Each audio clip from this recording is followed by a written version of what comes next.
The European Newspaper Award has furnished us with some data. These are the jury members, by the way. The Newspaper Award took place for the 19th time this year. 185 newspapers from 27 countries took part in this award. So these are the jury members. 16 persons: Dimitris Nikas from Greece, Eva Dehnen, Stuttgarter Nachrichten, Sören Nyland, Politiken, Marianne Bahl, who also comes from Denmark, Björn Heselius, Finland, Theo Desjand from the Fontes School of Journalism from the Netherlands, Ali Veenhuizen, Loevada Courant, also Netherlands, Marco Greco, Portugal, Detlef Scherbert, Märkische Allgemeine, Marianne Harz, Lebensmittelzeitung. Well, not everyone knows this newspaper. She used to be art director for Frankfurter Rundschau and for Kölner Stadtanzeiger. Tanja Stakowski, St. Galler Tagblatt, Kevin Loftus, the Mayo News Ireland, Walter Jensen, Bergens Tidende, Andreas Kemper, who's a member of the editorial team of Mindpost, Professor Joachim Blum, and Annette Milz, who was your facilitator yesterday. Well, some of the jury members also dealt with online entries. They were submitted 2 weeks prior, and they got a chance to look at those entries. They come to the jury meetings, and then within 1 hour they make a final decision. Well, most entries, well, these are all the paper-based entries, by the way. Well, there's a rumor that everyone turns out to be a winner, which is not possible. Well, this is what is left after the jury meeting, 5%. A jury member said, well, it's actually surprisingly quick because you can make decisions quite quickly. So we have brought along some examples of our winners. There's a DVD that's also available as a USB stick that comprises all the information you need relating to the winners.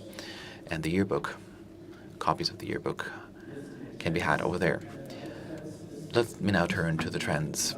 Now, the Saturday paper is transformed into a weekly paper. This is one of the main trends.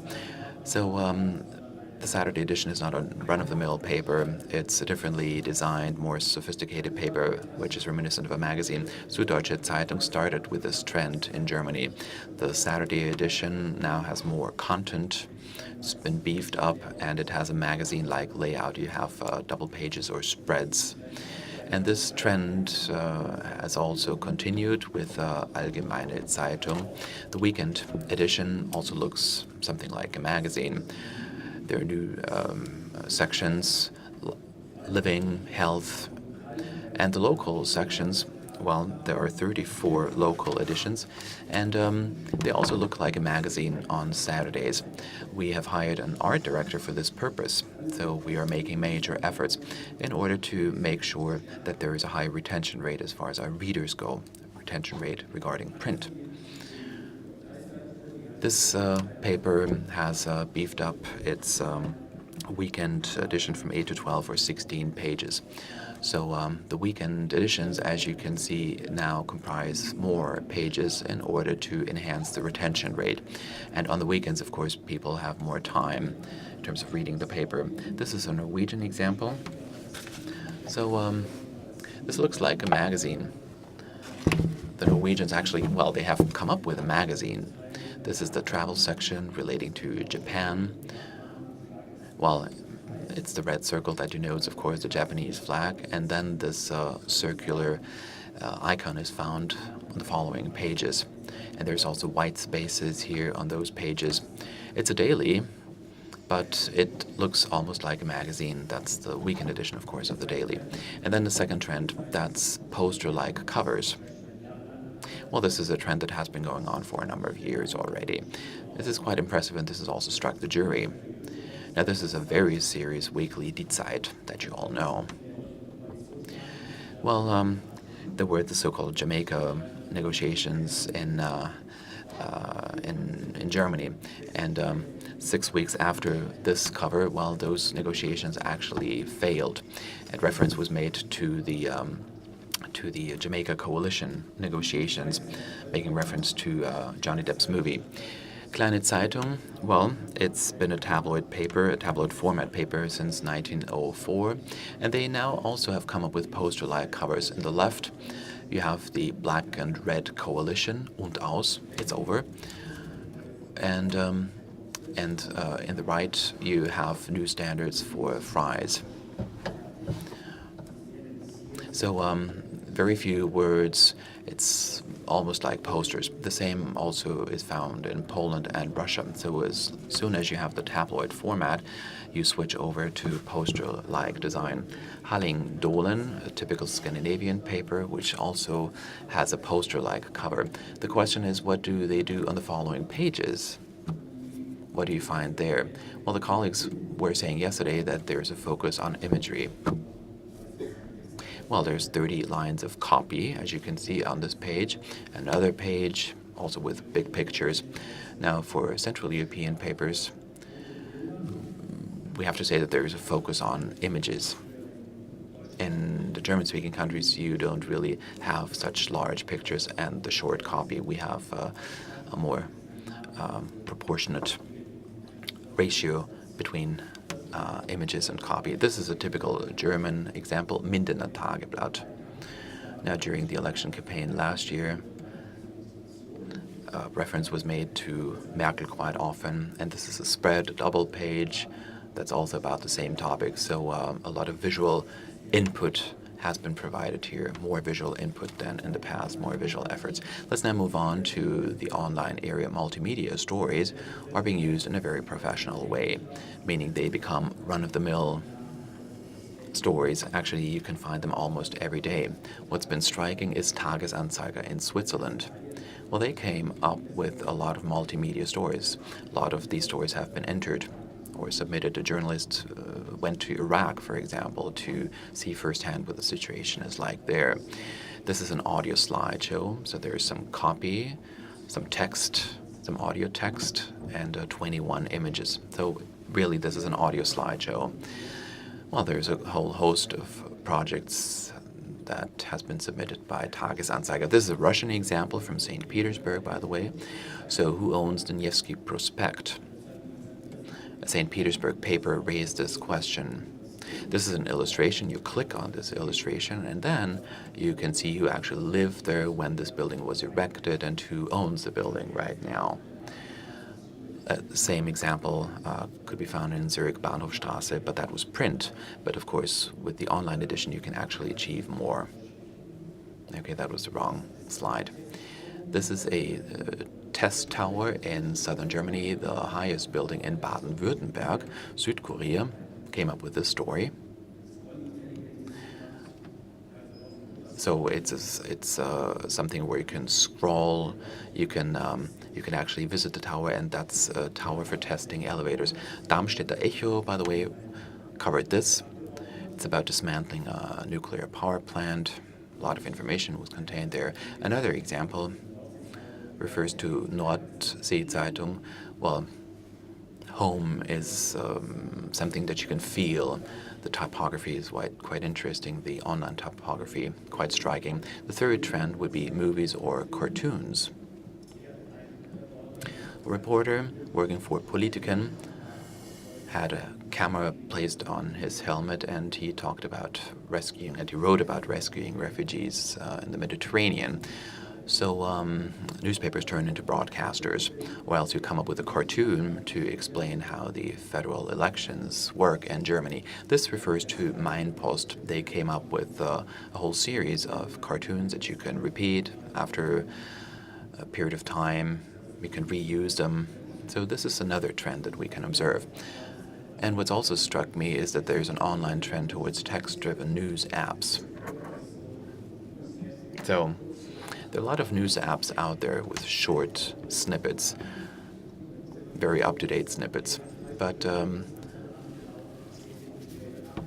course, if there's fake news, well, that's emulated by others, but there's also a trend towards more copy, and the same goes for, this goes for the Tag. So there's a picture as well as a copy that's not interrupted, or app 12 from Switzerland, which costs 6 francs per month. And the sales figures are actually going up.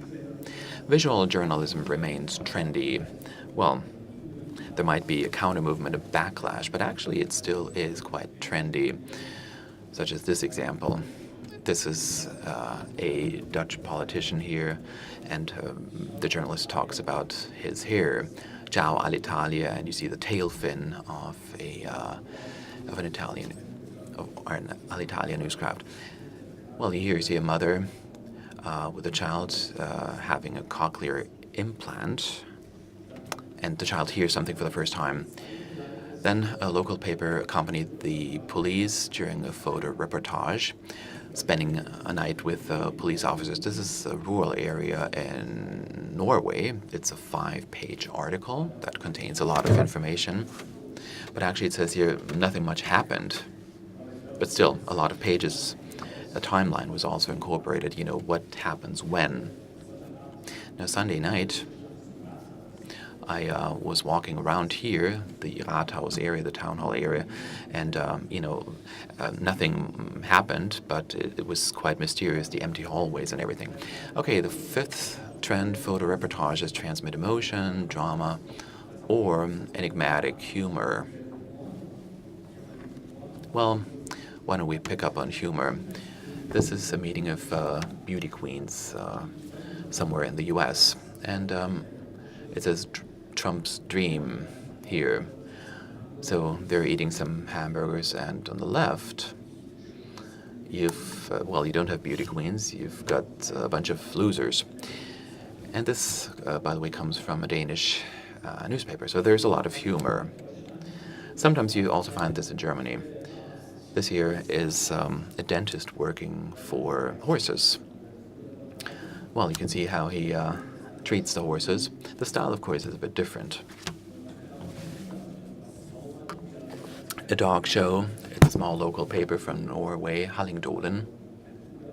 So this article is about a dog show. Lots of pictures and some copy.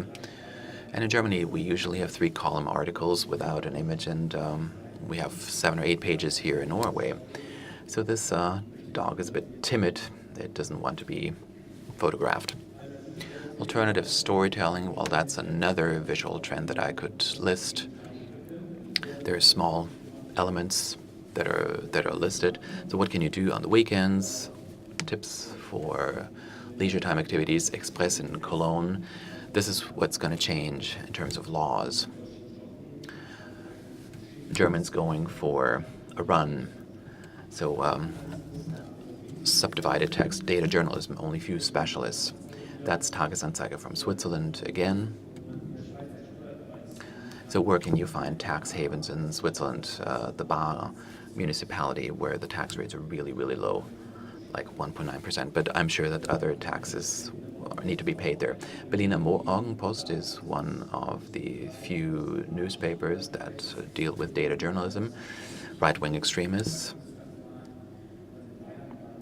Bavaria, Baden-Württemberg, and how they fared in 1990, and then 2013, AfD and right-wing extremists.